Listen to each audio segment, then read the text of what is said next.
मित्रांनो, कोरफडीला खूप कमी पाणी लागतं असं आपण नेहमी ऐकतो, पण याचा झाडावरती काय परिणाम होतो? त्याचबरोबर अशा आणखीन कोणत्या 3-4 चुका आहेत ज्या नकळतपणे आपण कोरफडीच्या बाबतीत करत असतो. त्याच्यामुळे झाडाची वाढ थांबते, पानं पिवळी पडायला लागतात आणि झाडाच्या पानांमध्ये जो गर बनतो तो देखील बनण्याचं प्रमाण खूप कमी होतं.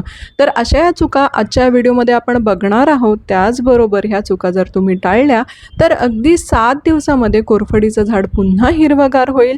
त्याला नवीन पानं फुटायला लागतील, नवीन पब्स यायला लागतील आणि त्याचबरोबर जे गर बनतं पानांमध्ये त्याचं प्रमाण देखील भरपूर होईल. तर चला आजचा हा व्हिडिओ सुरू करूया. तुम्ही अजूनपर्यंत माझ्या चॅनलला सबस्क्राईब केलं नसेल तर सबस्क्राईब नक्की करा. मित्रांनो, कोरफड हे निवडुंग जातीतील झाड आहे, आपल्या सगळ्यांना माहिती, आणि या झाडाला खूप कमी पाणी लागतं हे आपण नेहमी ऐकतो.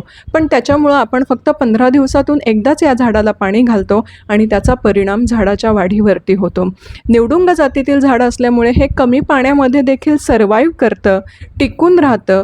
पण जर झाडाला आपण नियमित पाणी घातलं नाही तर त्याच्यामुळे झाड सुकायला लागतं, पानं पिवळी पडायला लागतात आणि त्याचा जो गर आहे, जो आपण केसांसाठी वापरतो, तो देखील खूप कमी प्रमाणात बनतो. त्याच्यामुळे तुम्ही झाडाला अगदी व्यवस्थित पाणी घाला. अगदी दिवसाआड पाणी घातलं तरीही हरकत नाही. झाडाला व्यवस्थित पाणी घालायचं आहे. मात्र एका गोष्टीची काळजी घ्यायची आहे, ते म्हणजे कुंडीमधून पाण्याचा निचरा अगदी व्यवस्थित झाला पाहिजे. पाणी कुंडीमध्ये साठून नाही राहिलं पाहिजे.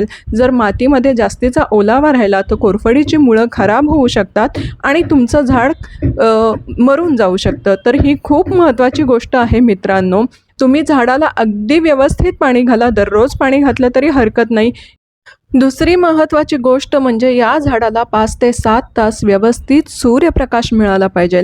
बरेचसे जण कोरफडीला घरामध्ये म्हणजे इंडोर प्लांट म्हणून ठेवतात, त्याच्यामुळे झाडाला सूर्यप्रकाश मिळत नाही आणि त्याच्यामुळे झाड व्यवस्थित प्रकाश संश्लेषण करू शकत नाही आणि झाडाची वाढ थांबते. त्याच्यामुळे झाडाला व्यवस्थित सूर्यप्रकाश मिळेल अशा ठिकाणी तुम्ही झाडाला ठेवा. त्याच्यामुळे झाड हिरवंगार होईल आणि त्याच्यामध्ये नवीन वाढ झालेली तुम्हाला दिसून येईल. तिसरी महत्त्वाची गोष्ट म्हणजे ज्या कुंडीमध्ये तुम्ही झाड लावणार आहेत ती कुंडी मध्यम आकाराची तरी असली पाहिजे, कारण कोरफड खूप पटकन वाढते, तिच्यामध्ये वाढ झपाट्याने होते आणि कुंडी किंवा जागा अपुरी पडल्यामुळे झाडाची वाढ थांबते. नवीन पब्स येण्यासाठी, नवीन पानं येण्यासाठी आणि ती पानं भरपूर मोठी होऊन त्याच्यात भरपूर गर तयार होण्यासाठी तुम्हाला मध्यम आकाराच्या किंवा मोठ्या आकाराच्या कुंडीमध्ये झाड लावणं गरजेचं आहे. कुंडी जास्त खोल नसली तरी चालेल, पसरट आकाराची कुंडी घ्या आणि त्याच्यामध्ये हे झाड लावा. सगळ्यात शेवटची आणि महत्त्वाची गोष्ट म्हणजे आपल्याला माहिती आहे कोरफडीच्या झाडाला 0 मेंटेनन्स लागतो. काहीही काळजी करायची गरज पडत नाही किंवा कुठलंही खत लागत नाही. पण मित्रांनो, कोरफड हे कायमस्वरूपी टिकणारं झाड आहे. म्हणजे एकदा लावल्यानंतर वर्षानुवर्ष ते झाड टिकतं आणि ज्या मातीमध्ये, ज्या कुंडीमध्ये आपण हे झाड लावलेलं आहे त्या मातीतील कस हळूहळू कमी होतो, त्या मातीतील न्यूट्रिएंट्स कमी होतात. त्याच्यामुळे 3 महिन्यातून एकदा या झाडाला व्यवस्थित फर्टिलायझर किंवा खत देणं खूप गरजेचं आहे. तुम्ही शेणखत किंवा गांडूळ खत या झाडाला देऊ शकता आणि त्याच्यामुळं आवश्यक असणारे न्यूट्रिएंट्स या झाडाला मिळतील आणि झाडाची वाढ पुन्हा सुरू होईल.